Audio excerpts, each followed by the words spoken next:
don't see the faults of others, see your own faults. So learn to make the world your own. No one is a stranger, my child. The world, it's yours. The world, it's yours.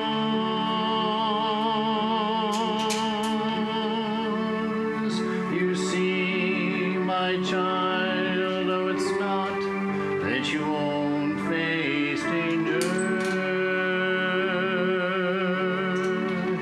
Troubles will always come, but they don't last forever.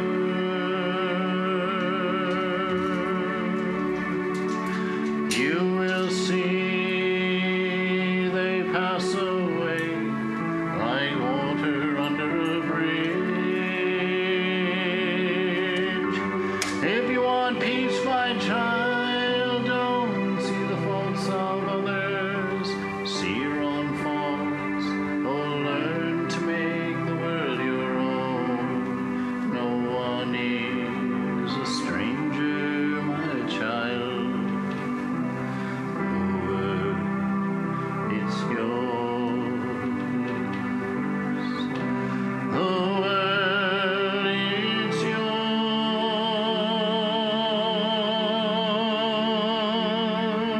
yours. Open your grief-stricken heart to the Lord. Sincerely pray, oh Lord, draw me near to you. Do this constantly, and you will attain peace of mind.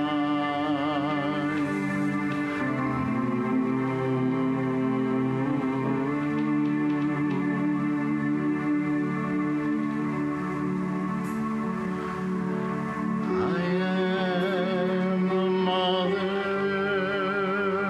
of the wicked, as I am the mother of the virtuous.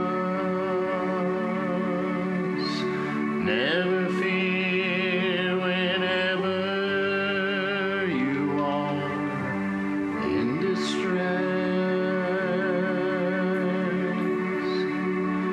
Just say to yourself, I have a mother.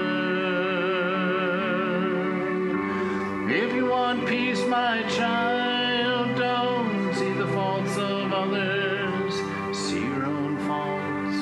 Oh, learn to make this world your own. No one is that stranger, my child. The world, it's yours. The world is yours.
when in doubt I vainly seek to find my comfort, O Lord,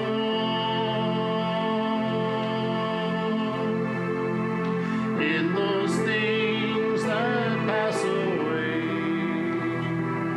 in those things that pass away. Only take me to thy bosom, Lord. Let me forget all else but thee, all else but thee. All else but thee will pass away, sweet Lord,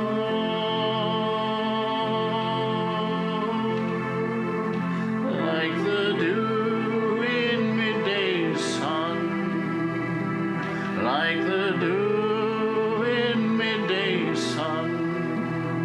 And when the dewdrop shimmers brightly, O Lord,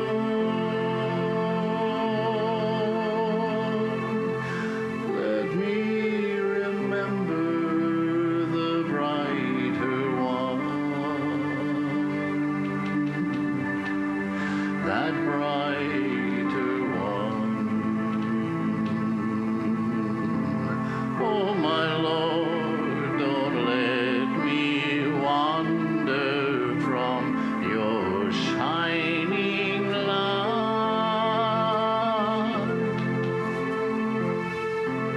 It's just a fall of fireflies. It's just a fall of fireflies. Only take me to thy bosom, Lord. Let me forget all else but thee, all else but thee. All else but thee will pass away, sweet Lord,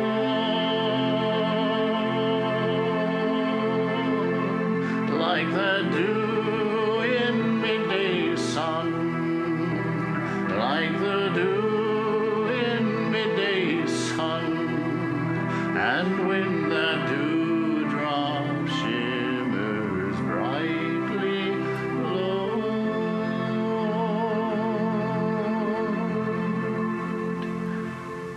let me remember the brighter one, that brighter one.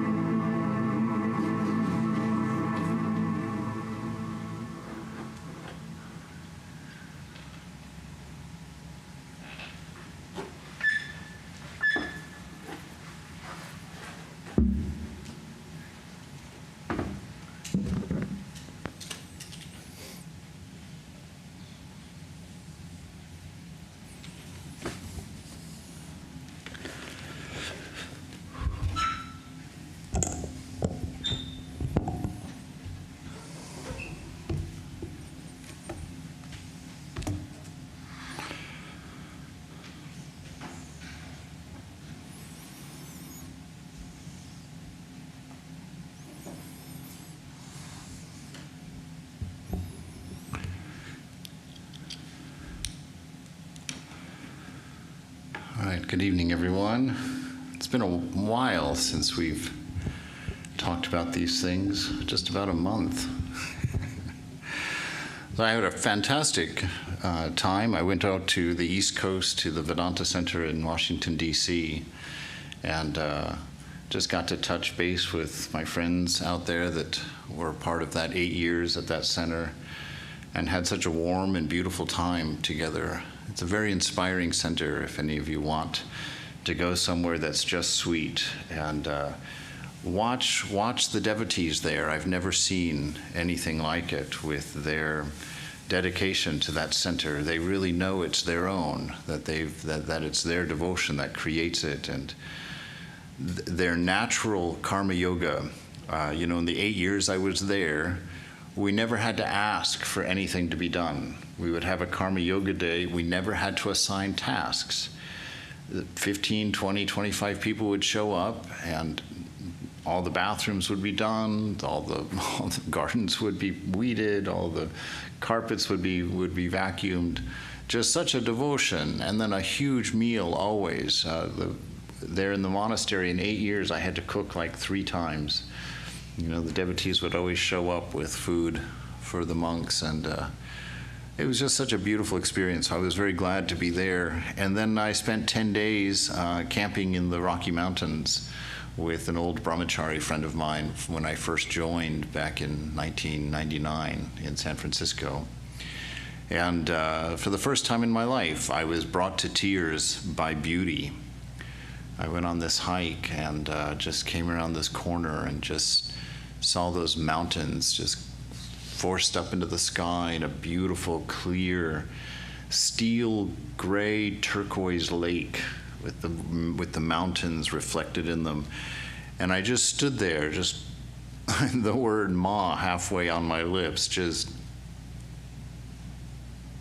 knowing, experiencing really for the first time in my life the smallness of the senses, the smallness of a body, the absolute impossibility for this to absorb the divine, to even begin to see a beauty that was so clearly beyond all of my hungers, all of my ability to swallow, all just sit there and just to be pressed against that limitation was really something. And just to have that inside open up and just thinking of God, thinking of Mother, thinking of this is just a manifestation tiny in this infinite universe, and I can't even touch it, not even this, in this tiny little portion.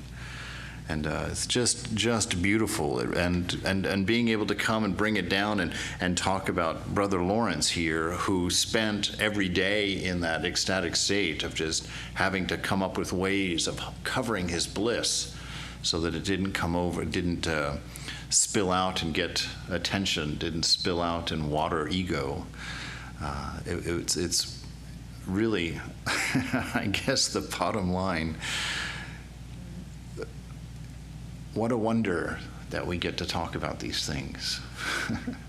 What a wonder that we're going to know this and realize this soon, that on our time scale it's nothing in the face of the beloved, in the face of Mother.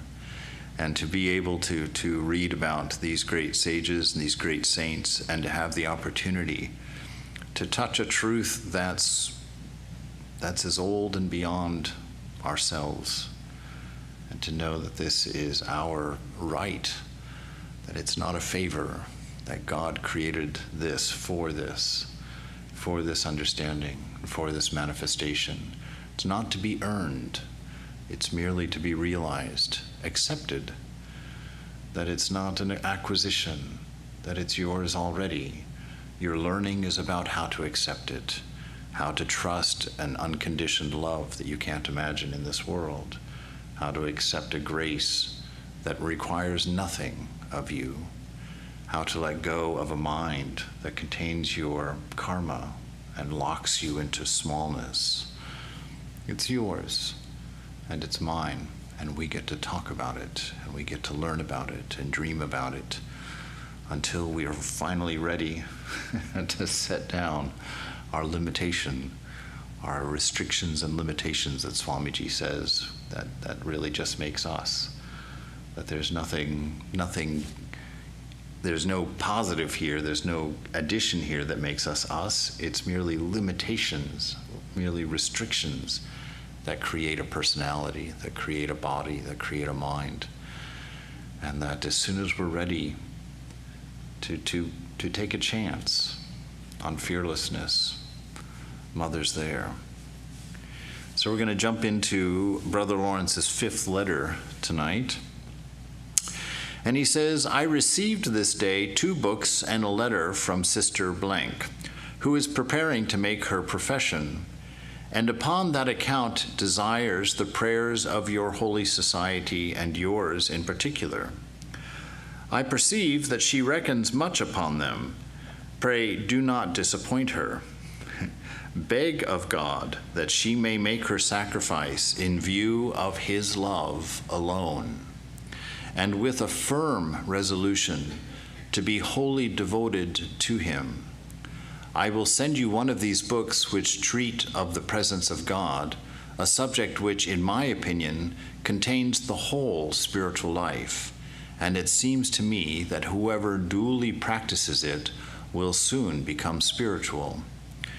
So he's saying here, anything that we do in our spiritual life that's considered sacrifice, I mean, even our worship, anything that we consciously do should be done fully, meaning there's no room for anything else.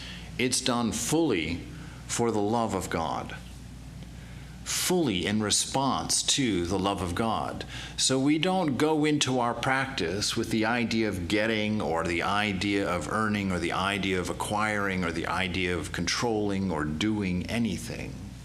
We go into our practice fully in a response, a natural response to love, to the love of the divine, a love that has no bottom, a love that Swami Brahmananda says you will just begin to understand when you reach Nirvikalpa Samadhi, that you will eternally, eternally fall in love with a partner, a beloved, who is always more beautiful the next day that you see him or her, that is always more kind the next time you speak to him or her, who is more embracing and larger in his gifts to you than from the last time you received anything from him. That we live this life as a response to that, not in a search for that, not in a begging for that, not in a longing for that, but in a response born of that, to know that it exists whole and complete, and it is disguised as this moment, and that to see it, to realize it, to understand it, is to be fully present here in this moment. So this woman who's about to take her vows and praying for him to bless her or to pray to God for her, his prayer is this, that she will make this sacrifice in view of love alone with a firm resolution to be wholly devoted to the divine. And we see this mirrored in other places where he's written that holy means not the rest of your life, not a summary of the past of your life, but that wholly devoted always exists here and now. So in this moment, you're not looking at what you're going to do or how you're going to become or what you hope to be someday. You're always dealing with your gift to the beloved here and now. That to be wholly devoted to him doesn't require a past and a future. It requires giving this moment always completely to the divine. So that in your moment, if you realize there's a part of you that isn't being offered, what do? You simply offer it. You just simply start. You just simply go. If there's something that you should be doing, he says, that you're not doing, what do? You do it. No thought about it. No need for machinations of grief and sorrow and repentance and, oh, woe me, and I'm so terrible. Creating a story of mind that, again, hides the present love of the divine behind a curtain of nonsense, a curtain of limitation called an ego. Because your ego loves it when you say spiritual life is difficult. Your ego loves it when you say, oh, I'll realize God in my next life, or probably 500 lives from now. Your ego loves you to get discouraged and to believe that this is rare and unattainable. Why? Because then ego can raise up that red cape of hero and say, I'll save you. Let's meditate 2 hours a day now. Let's do this. Let's do this. Let's be the doer that reaches God. And try and work, and it draws in a whole story of history and projects a long future of success and glory of the day that you'll finally be able to grab hold of God by your own effort and your own sacrifice.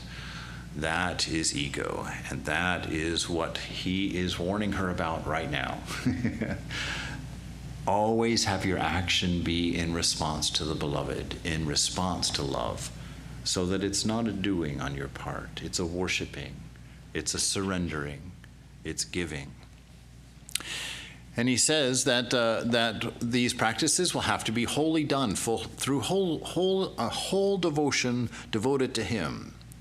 I know that for the right practice of it, the heart must be empty of all other things. Right? This is why Ramakrishna says there is nothing like discernment and renunciation. He says there's nothing like it. He loves discernment and renunciation. Why? Because this is what Brother Lawrence is talking about. Emptying the heart of all the clutter, of all the confusion, of all the numerous things that you think are going to add to you, are going to provide something to you. Forgetting the fact that you cannot be added to and you cannot be taken from. There is nothing in this world for you to take. That's why you're born naked and crying. That's why you die and exit alone. There's nothing here. There's nothing here but a story. Nothing here.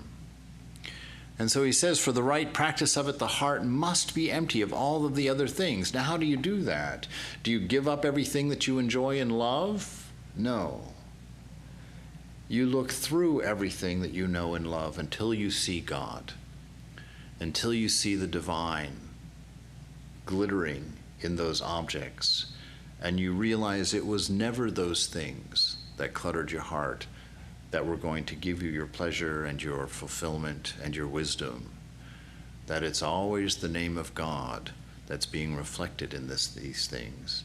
It's always the name of God in this world that brings you to your knees, that brings you joy, that brings you bliss, that brings you wholeness and security. His name is written secretly in everything that glitters. So to empty the heart is to see the glittering name and drop the rest. Let it go. Don't hold on to it. Know that it's merely story, merely a thought, and has no existence independent of you. So I know for the right practice of it, the heart must be empty of all other things, because God will possess the heart alone. Why? Because of that exact experience that I had in the mountains. The heart is going to explode as soon as God begins to reside there, because there is no container for what we are hoping to understand and know, to realize. We always want to call it an experience because, that's because of our disease of using the mind to find God, our disease of using the body to find our bliss. That because of that constant use of body and mind, that's where we go for our answers. That's, we try and figure it out. And how do we figure it out? We think about it. And we add all the relationships together of all of the objects we've sorted out in our mind and divided and put in their boxes. And we try and build a castle, the the Tower of Babel. You know the Tower of Babel in the Old Testament? When the myth goes that, that one time all of humanity spoke the same language, and they decided that they were going to build a tower to reach God. And so they started building this tower, and God looks down and he says, look at these guys. With this kind of unity and with this kind of chutzpah, as it were, they're going to kill themselves. They're going to mess everything up by building a tower to reach me. And so what he does, he goes down and he gives them all a different language. He breaks that unity of ego, and shows them that the mind isn't going to reach God, that nothing you can build is going to reach the divine, and they scatter amongst the world. And so that's our problem. You go into your mind, you look for answers in the things that you build in your philosophy and in your religion and in your understanding and even in your concepts of God. You get a little buzz maybe of joy from thinking about it, and you think, oh, I'm almost there. And then what happens? Mother always comes down and stirs the pot a little bit, puts a few of your favorite little trinkets in front of you, and you're like, ooh, there they are, and the tower comes crashing down, and you wonder, why can't I do this? Because God doesn't exist in the mind, God is pure mind. He doesn't exist in the body and the things that we can grab. He can't be put in front of our observing self, because he is, she is, that is our observing self. Because God will possess the heart alone, and as he cannot possess it alone without emptying it of all besides, so neither can he act there and do in it what he pleases unless it is left vacant to him.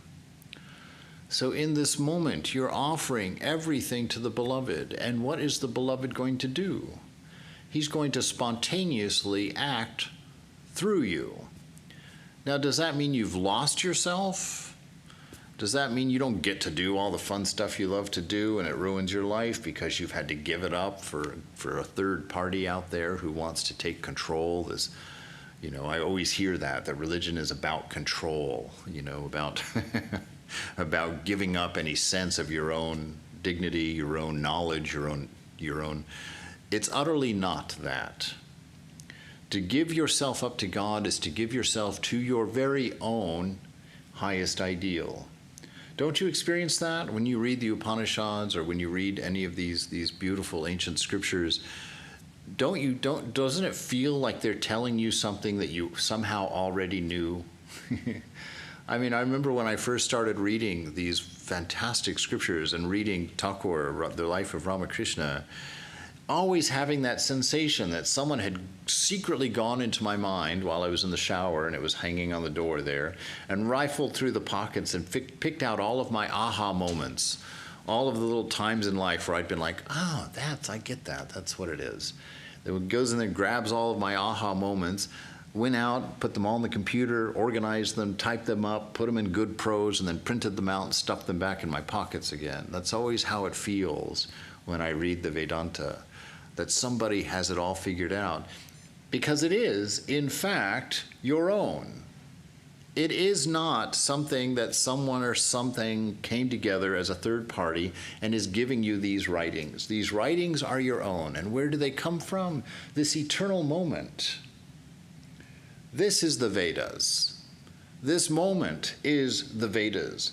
The books and the writings and the teachings, they're crystallized from this one eternal moment that you're sitting in, the here, the now.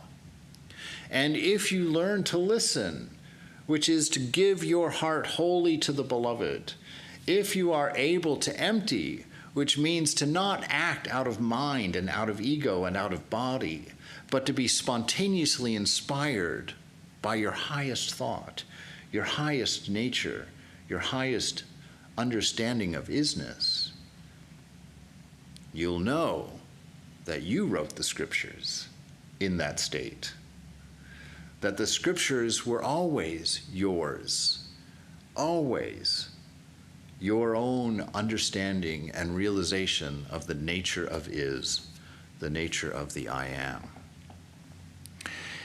That he cannot act there and do in it what he pleases unless it is left vacant to him. That ego has to go away, has to let go, has to surrender. Yes, that's exactly right. Later. There is not in the world a kind of life more sweet and more delightful than that of a continual conversation with God. Right? Does that mean that we have to just, in our mind now, start talking to God constantly? Not at all. What we have to understand is that everything that you're doing right now is an interaction with the divine. That every conversation you had today was with the beloved. It wasn't with multitudes of people, cashiers, bankers, taxi cab drivers, people on the street. Everything you did today was a prayer. Every action that happened today was your interaction with the other, the divine, that God which you have relegated to the other side of your ego fence, so that you think it was a cashier, you think it was a banker, you think it was a taxi cab driver. And because of that, you barely remember the response, you barely remember the conversation. You had an opportunity to share in divine love, to feel a prompting, to serve that person and to give them something that would have changed their day, that would have opened their light in this flash of real love, somebody who really cared, somebody who really was selfless, somebody who had let go of the chain for a moment. But instead we talked to cashiers, and we talked to bankers, and we talked to taxi cab drivers, and quite often said things that just didn't matter and didn't change anything. We have to open that heart. We have to give it wholly over. We have to abandon this idea of a self that needs to do anything and to be absorbed in the divinity that is this moment, this interaction with life. That if your mind was pure, if you could stop the thought that is being stirred up by those two little fingers, me and mine, if you could silence that, then like Rama in the woods, you would hear the birds singing the Vedas. Like Ramakrishna on the shore of the Ganges, you would hear the waves repeating the ancient mantras. Because you live in the scriptures. You live in God, everywhere present, poured out in love and beauty, everywhere, all the time, without end. Open the heart. Open the heart. There is not in the world a kind of life more sweet and more delightful than that of a continual conversation with God. Those only can comprehend it who practice and experience it. Those who practice and experience it, practicing silence of the mind, practicing seeing God in everything that we encounter, practicing hearing his voice, learning lessons from everything, to hear the rustle in the leaves and to learn something of God. To walk down the street and instead of just plugging our ears with a pair of headphones and being distracted by beautiful things, in that silence of walking down the street, we say, Ma, teach me something. And we open our heart, and we open our eyes, and we open our ears, and we listen, and we wait, and Mother teaches us something. Mother touches us somehow. Or we pray as we go along, Ma, I'm not seeing you anywhere. Teach me how you hide in all of these things. Show me your twinkling eye in the person that I'm passing. And then we look at the person that we're passing. And we look beyond the personality, and we look beyond the hipster outfit and the colored hair and the piercing in the eyebrow. We look beyond that, and we see our mother giggling quietly through that eye as she passes us. And we fall in love.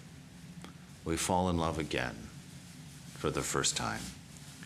There is not in this world a kind of life more sweet and delightful than that of a continual conversation with God. Those only can comprehend it who practice and experience it. Yet I do not advise you to do it from that motive.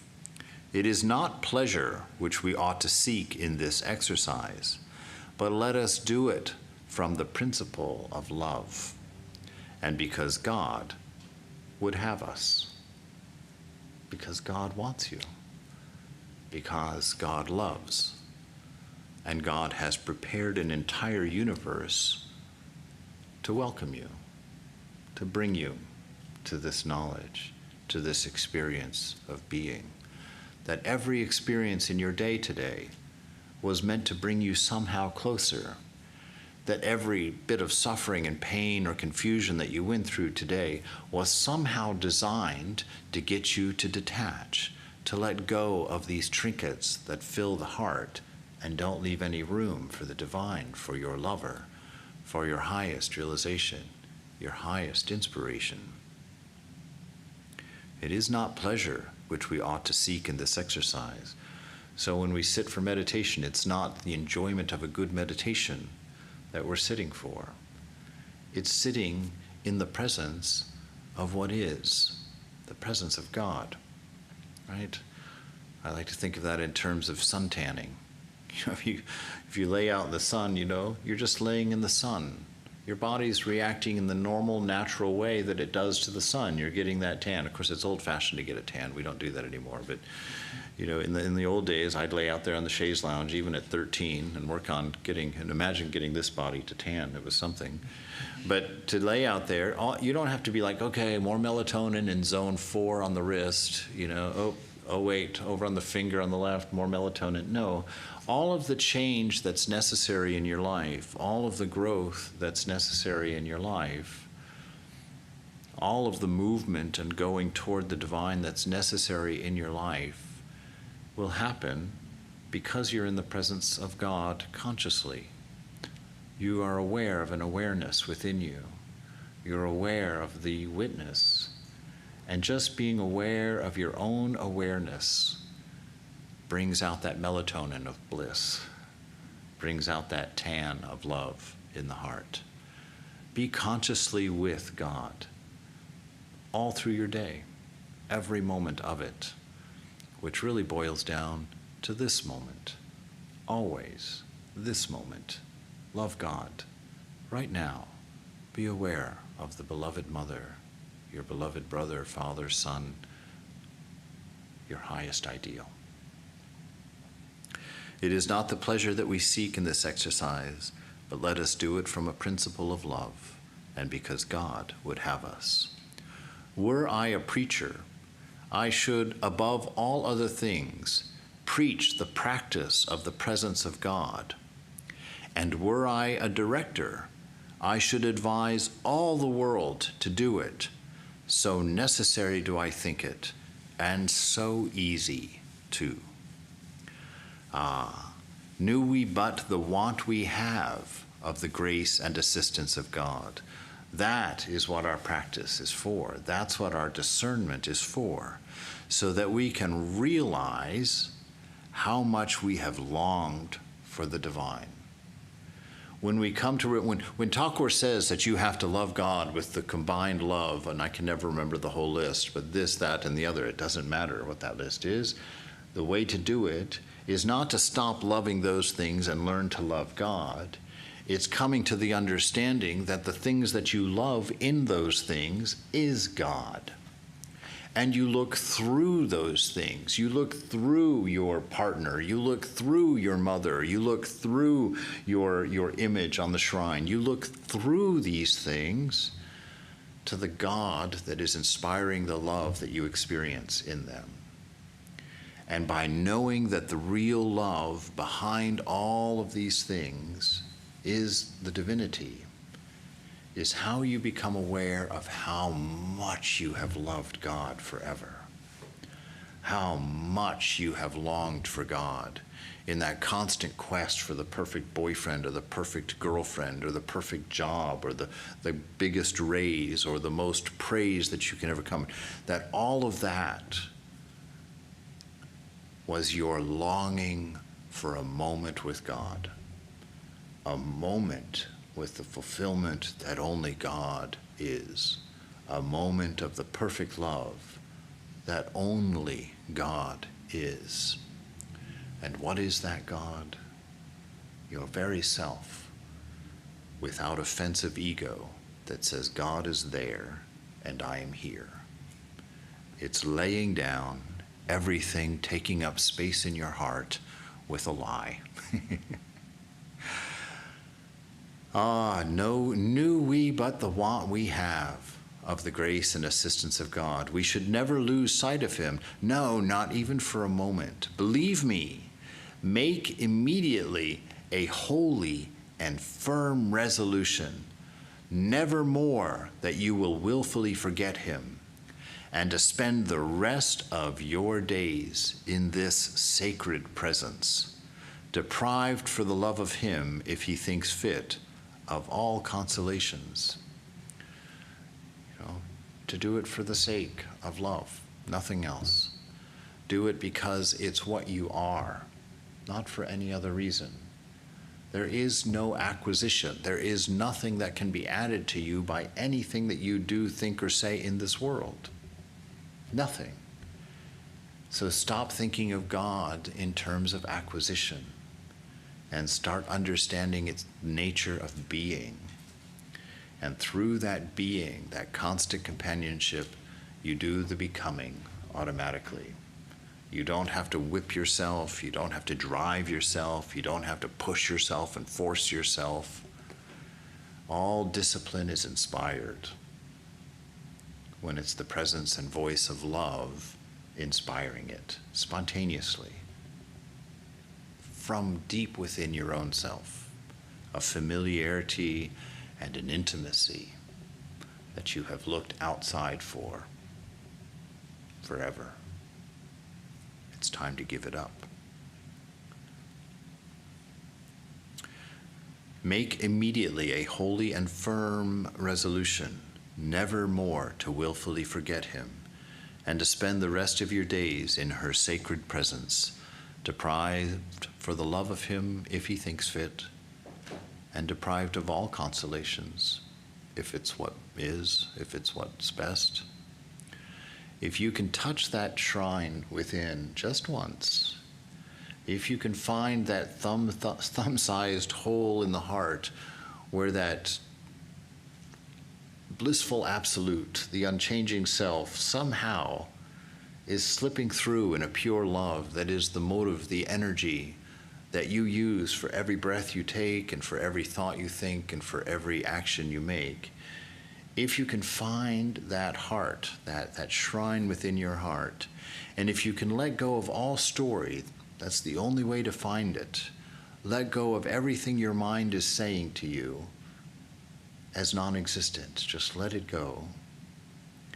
And instead of using your mind to think your own thoughts, use your mind as a satellite dish to intuit the presence of God, which is watching it.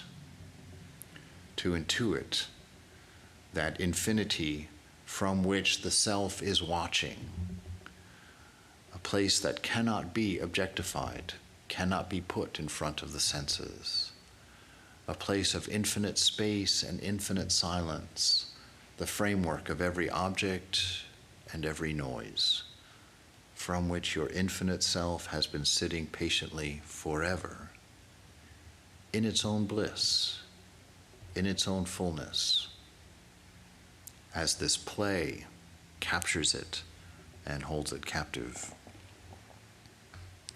Set heartily about this work. Get to it full. Just be enthused. Where's the enthusiasm? Jump into this. You have so much opportunity in front of you at this very moment. It's not something you have to do tomorrow. Stop thinking in terms of that. It's right here.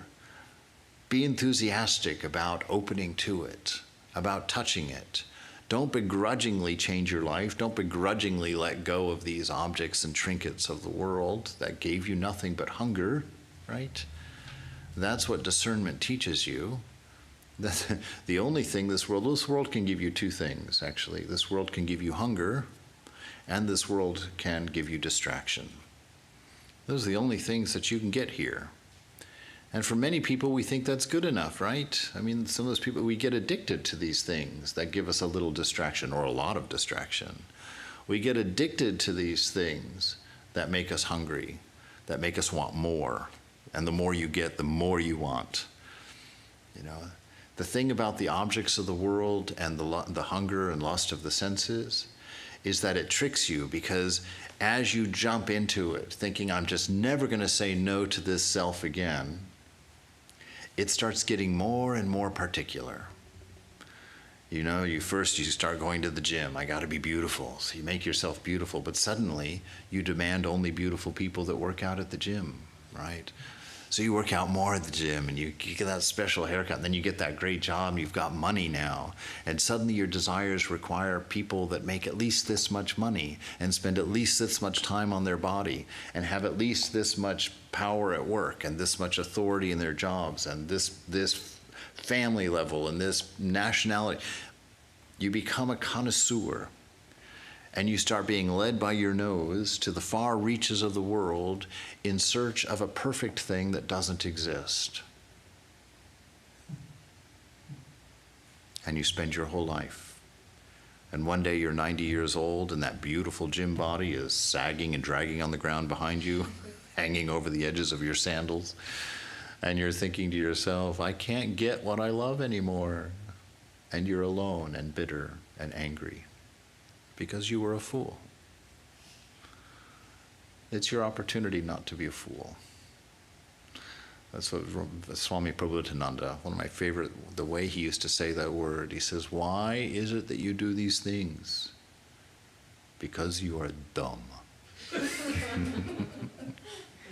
And the way that would just resound off of his lips, you just knew it to be true. Not offensively, because you knew he was talking to the self that knew that anything else was stupid.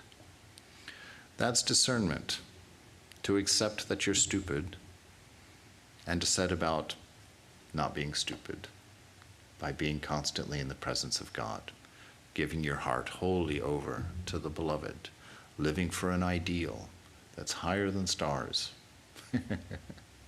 An ideal that you've always wanted, right? If you want to know what your ideal is, write what you hope they write about you in your obituary. He was the nicest guy. He was so generous. She loved me. She loved everybody. She treated everyone like her very own family. Write your obituary and know that's what you are, and it's your own self calling you there. Call her God if you want to. As long as the ego puts him on the other side of the fence, you're hungry for him. That fence is yours to remove. Take it out as best you can. And if you can't, then just enjoy the conversation. Hang out at the edge of that fence all the time, talking to the beloved, resting your arm on it. So heartily said about this work, and if you do it as you ought, be assured that you will soon find the effects of it. That's a promise. All the great sages tell you that. You know, as Brahmananda says, do it for a year, and if you haven't felt any bliss, come and slap me. Yeah. Do the work. If you don't believe in God, do the work. You haven't earned the right to not believe in God. You're just being lazy. It's easy to take that hook off the wall and say, I just don't believe in it. It doesn't change a thing. Earn the right to say you don't believe in God if you don't believe in God. Do the practices that the science of sages says will show you God. Do the work, and if you don't find God, then you have the right to say you don't believe in her. Then you've earned the right to say there is no such thing. But if you're not willing to do the experiments, if you're not willing to do the work and the studies, shut up. Be a hedonist, that's fine. But don't put it under the guise of atheism. Put it under the guise of ignorance. And then we can be happy. Then we can stop fighting about these things. All right? So heartily said about this work, and if you do it as you ought, be assured that you will soon find the effects of it. I will assist you with my prayers, poor as they are. I recommend myself earnestly to yours and those of your holy society, being theirs and more particularly yours. The sixth letter, we'll jump into, writing to the same person. I have received from Mrs. Blank the things which you gave her for me. Excuse me. I wonder that you have not given me your thoughts of the little book I sent to you and which you must have received. Pray, set heartily about the practice of it in your old age. It is better late than never. It's that little booklet on the practice of the presence of God. And she's getting it in her old age. It's better late than never, you know. Right now, most of you are young. A few glaring exceptions in here, but most of you are at the beginning, or, you know, not quite at the middle yet, certainly. What a beautiful thing. What an amazing opportunity. You've got the energy to do it. You've got the bodies that can sit and can work, and you've got the time to practice. You know, you can still see to read the scriptures. So do it, he's saying. I cannot imagine how religious people can live satisfied without the practice of the presence of God. I don't get it. For my part, I keep myself retired with him in the fund or the center of my soul as much as I can. Right here, the shrine of the heart, the cave of the heart for St. John of the Cross, the shrine of the heart for Thakur and Vedantins, you know. For my part, I keep myself retired. That's an interesting word. He keeps himself in repose. So this isn't retiring. You know, we don't sit there defending ourselves against the onslaught of all the world. It's a retiring. It's something you back in. That's what neti is. Not this, not this. It's a retiring. It's a backing in to the lap of the Divine Mother. And you have to back in. Why? Because you can't objectify her. She's not going to get on this side of the senses. You know, I remember when I first was in the monastery, I was just waiting for Mother to come appear to me, you know, at every turn. I'd be home in the monastery alone. Swami would be in India or something. And I would walk up the stairs just thinking, oh, Ma could walk out of the shrine right now. You know, Ma could do this. And Ma didn't. You know, she wasn't popping out of the woodwork to entertain me or to inspire me. And I used to get bothered by that. And I remember sitting in the shrine and complaining to her. I was like, Ma, what's going on here? Thakur saw you everywhere. He was constantly popping off into ecstasy. You know, what am I, French toast? What's going on? How come nothing here? I got my answer, you know, in the way that Mother gives answers. She said, you go through your senses for everything. If I appear to you through your senses, where are you going to go look for the rest of your life to find me? You're stupid. You're a fool. If I step in front of your senses, you're going to go digging for me in the world for the rest of your life, hoping to see me again. I'm right here. I am the intelligence that you're using to think about me. I am the existence that you're using to become aware of awareness. I'm the love that you're using to love me, to look for all the things that you are inspired by in the world. What do you need some apparition in front of you for? I am you. I'm living your life before you even realize what happened. I see the most quiet things of your mind that you have yet to discover. I am the stillness within, the peace that you're desperately looking for. I'm already there. The thought that you're having this moment, I knit it for you. I put it there. What do you think? I'm going to knit a giant crocheted me to entertain you with? I am the crocheter of everything you've ever seen, heard, touched, or tasted. I am the Mother. Where are you if you can't see me? What have you put up in front of yourself that you haven't recognized me? I am that cab driver, that cashier, that banker. How much we could have shared if you had known that. How much you could have grown today had you seen that.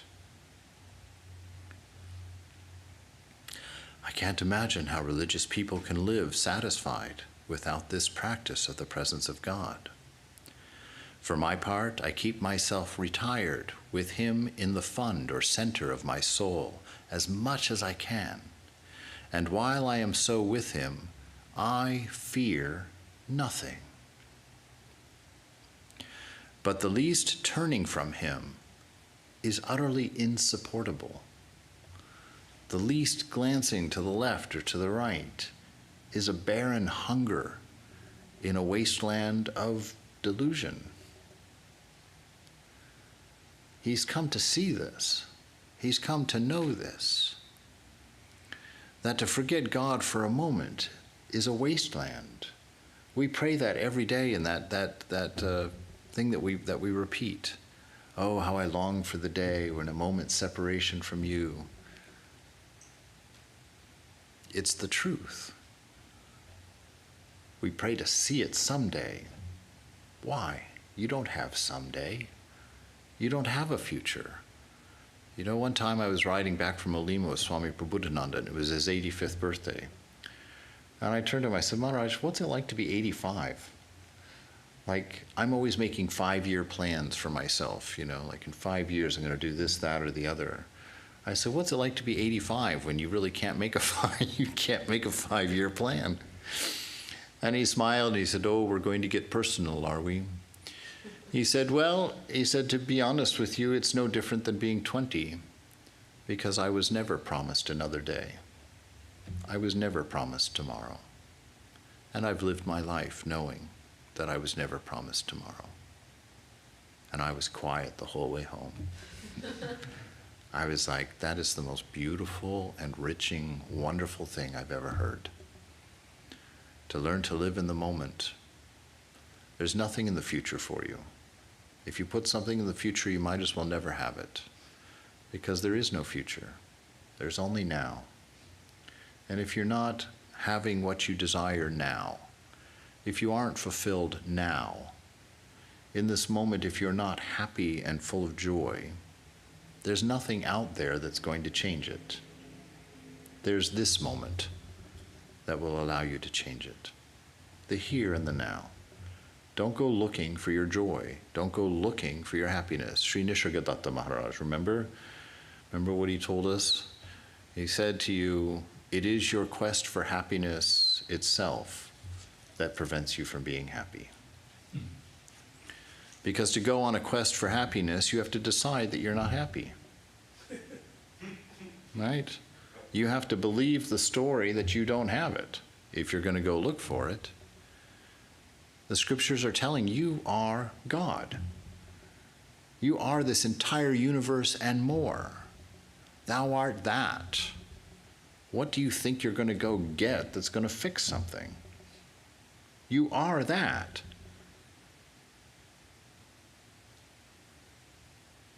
Take your retirement, your repose, and accept it. Open to it. Be inspired by it. Think about it until it trickles down all the way to the foundation of your wrong thinking, and finally clicks that one foundational primordial switch that you got wrong when you were 3, and suddenly you realize, oh my God, I am. Right?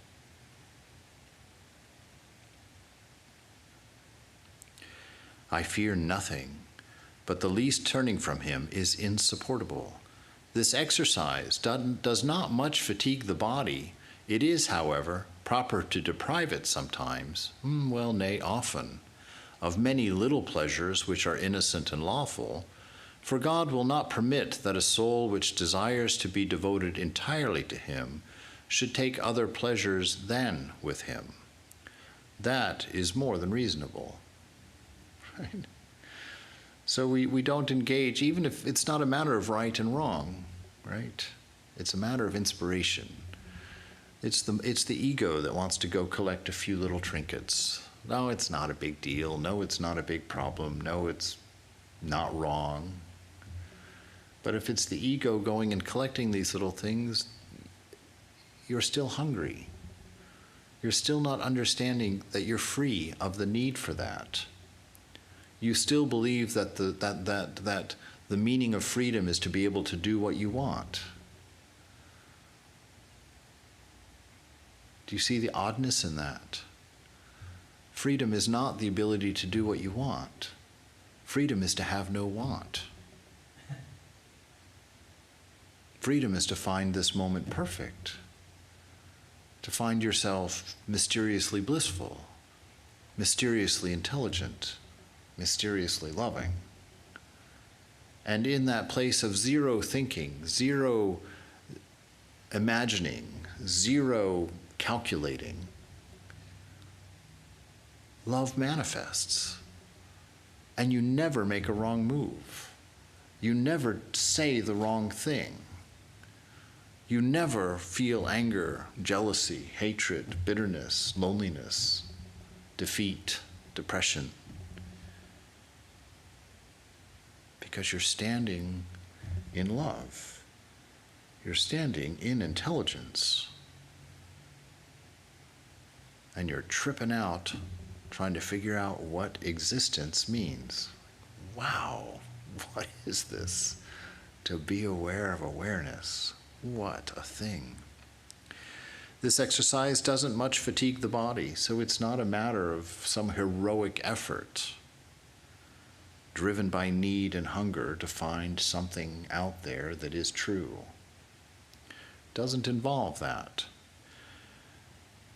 It is proper, though, to deprive the body sometimes. No, it's proper to deprive it many times of the little pleasures which are innocent and lawful, because God will not permit that the soul which desires to be devoted entirely to Him should take other pleasures than Him. Right? That's that constantly going inward. When you feel that first impetus of hunger, stop. Identify where it's coming from. Because you know what? It's not coming from you. It's coming up from a body, or it's coming up from a mind. And if it's coming up from either one of those, it's going to change the moment you touch it. So even if you fulfill it, there's another card right behind it asking for more. So even on the small things, stay present. Stay in the company of the divine. I do not say that therefore we must put any violent constraint upon ourselves, so don't misunderstand. No, we must serve God in a holy freedom. We must do our business faithfully, without trouble, without disquiet, recalling our mind to God mildly and with tranquility, as often as we find it wandering from Him. Right? Because it only has to be violent and big if you take a bigger chunk than the moment, than the present. It takes a huge exertion of mental energy to give the whole rest of your life to God, to never ever indulge in that vice again, to give up this thing for the rest of my days. That's a huge exertion of enormous scale that you certainly need an ego to accomplish. But that's not where it lies. It's in this gentle, quiet moment where if you notice the mind is wandering from the thought of the beloved, from the conversation with God, you just gently give it a little tap, like the needle on a record player. And then it can keep playing the music of being, right? So it's not heroic efforts and great overcomings. It's a quiet faithfulness for no other purpose than the beauty of love in this moment that never begins and never ends. You just slowly keep tapping gently in a friendly, peaceful way. Over here, mind. Say the mantra again. Try one more time to do it perfectly. Utter that name again and see what you can see. I do not say that we therefore must put any violent constraint upon ourselves. No, we must serve God in a holy freedom. Right? Freedom comes by being present. Freedom comes when you know that there's no story that defines this present moment. There's no history behind it. There's no yesterday to give you the troubles for this moment. This moment is always new, always fresh, always pure, always undefined. There's no future to project from it, no anxiety that's necessary about how to win. This moment will be the future that you think is coming, without ever changing, without ever moving. This moment is all that you have ever had, and it is always free, always pure, always blissful, and contains everything that you need to navigate it perfectly. You need nothing else. Allow yourself to know that. Allow yourself to let go of your story that created the idea of what you are. Allow yourself to silence a mind that's constantly trying to tell you what the moment is, instead of letting you experience it as it is.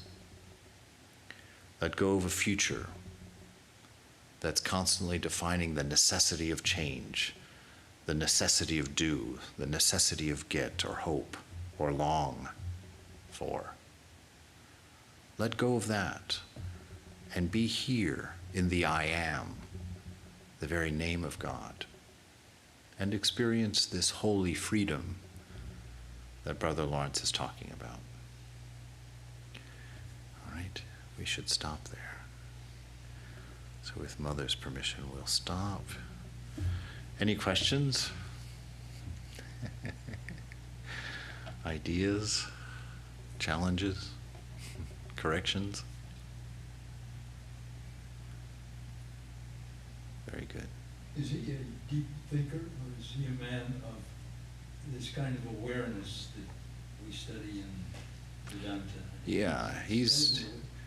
It's not an either or, it's not a duality, this is really awareness. It is awareness. It's not a deep thinker, although by observing him you would think he was a terribly deep thinker, because his thoughts come from the deepest place, you know. But it's not an acting, it's not a doing. He's constantly in the presence of God, that's all. He never forgets that he's in the presence of God. And in that presence he has learned of God. He's learned about love and intelligence and being. God whispers to him constantly the truths that we read scriptures for. Yeah. No, he's not an actor of any kind. He's an isser.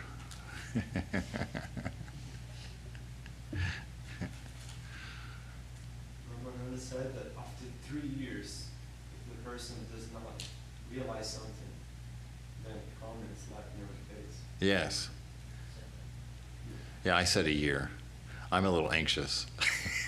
You said a year, yeah. You scaled down a little bit. Right. But if the person's doing for more than even 3 years and then doesn't have that experience of love and is not established there, then who should I slap? Well, you can slap whoever told you, but the thing is, you better be really sure that you did it. You know, that you didn't fudge here and there, or that you were a little bit less than sincere or earnest in it. You know, one of the most powerful things I read by Swami Vivekananda is toward the end of his life, that he says, I came to realize that I'm responsible for every single thing that happened in my life, that I can't blame anybody. It's not that anything wasn't done for me or given to me. All of it was my fault. That's a hard thing to realize. You have not realized God, not because of some defect in something. You haven't realized God because you don't want to. That's all. Holy Mother says clearly, you can have your realization this very moment if you want it. But we very much like our ego. We very much like this very comforting set of limitations and restrictions that keep us secure and comfy and king. That allows us to occasionally nibble on this little vice there or this little delectable there. We're content with that. We're happy with that. You know? So it's really much more a matter of, do you want this or not? And so when you're sitting there and you're forgetting God, are you bringing your mind back, or are you giving it a little bit more of a leash? Okay, we'll see how far we can get before I get in trouble. We'll see what we can do before somebody notices. You know, this is our trouble. This is our trouble. We don't know what exists in the things that we think we want. We're not looking through them, we're looking at them, and we're trying to take them. So it's that. But with discernment, that'll fix itself. You know? Yes? According to intensely, sincerely, his mind will not try to slap anybody. You will not need to find out anybody, because your mind will not like to slap anybody. You know, if you have to slap, you will slap yourself. That's, If after 3 years you are not getting, that is what I is telling. That's right. It will not be required. that's right. You will find that person within yourself. That's right. Thank you, Maharaj. All right. Jai Ma, Jai Thakur, Jai Swamiji. May we all know these things as our very own. Somebody do this quickly so that you can take the class.